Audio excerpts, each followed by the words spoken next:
We're looking at the Rhapsody of Realities devotional by Pastor Chris, specifically an entry called Practice Who You Are. Yeah, it really hits on that awkward space between what you believe and what you're actually experiencing. That whole, if I'm a child of God, why is this part of my life such a mess feeling? Exactly. And the default answer for many people is to question their identity. Maybe I'm not who I thought I was. But this text goes in a totally different direction. It says the problem isn't your identity at all. It's your coordination. That is the absolute core of it. The author makes a clean break between who you are and how developed you are. And he uses an analogy to get there. Right? He does, a biological one. Mm-hmm. It's all about a baby learning to walk. Which makes sense. I mean, nobody comes out of the womb ready to run a marathon. Right. Your bones, your muscles, they all have to develop. But the text really focuses on the failure aspect of it. Right. So when a toddler takes a step and, falls flat on their face, you don't look down and say, well, that's obviously not a human. No. You'd say it's a mechanical issue, not a species issue. Precisely. And that's the logic this text applies to spiritual growth. It basically says your identity as a child of God is a settled fact. So if you stumble... the text is saying you shouldn't question your identity. You should be looking at your training. It's almost like it's trying to, gamify faith. Like spiritual maturity isn't some mystical state, but more like a gym routine. A gym routine is a perfect way to put it. The text literally calls on people to be word practitioners and talks about having your senses exercised. But here's where I get a little stuck. It lists things you need to practice. So righteousness, faith, okay. But then joy, peace. How do you do reps of an emotion like joy? You either feel it or you don't, right?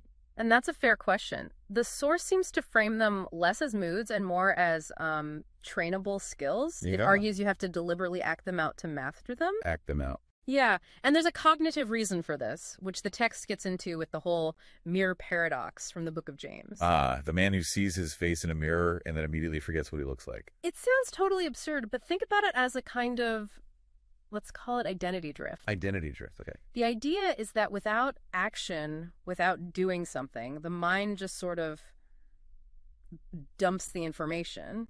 So you're saying the practice isn't just about being a good person, it's actually a strategy to remember who you are. That's the logic, yeah. If you only hear, I have dominion, but you never actually use it, you drift. You walk away from the mirror and forget.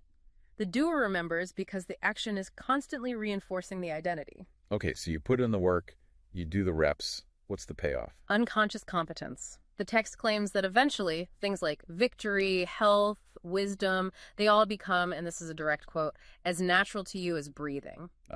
Okay. Like learning to drive a car. You're thinking about every little thing, the blinker, the brake, but after a while, you just drive. Exactly. It's when you no longer have to try to be righteous or peaceful. It just becomes your default setting. Wow. That really reframes the whole idea of struggle then. The argument is that hitting a wall isn't a sign that you're a fraud. No, it's just data. It's a signal that you need more reps in that one area. So if you're struggling, check your training log, not your birth certificate. That's it. And that, I think, leaves us with a pretty interesting question to chew on. What's that? How many of what we call identity crises are, at the end of the day, really just a lack of practice? Something to think about. That's your call to action.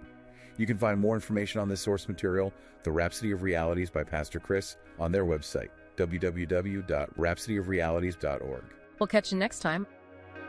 We trust you were blessed by this episode. To gain unlimited access to Rhapsody of Realities by Pastor Chris, please download the Rhapsody app using the link myapp.rhapsodyofrealities.org. God bless you.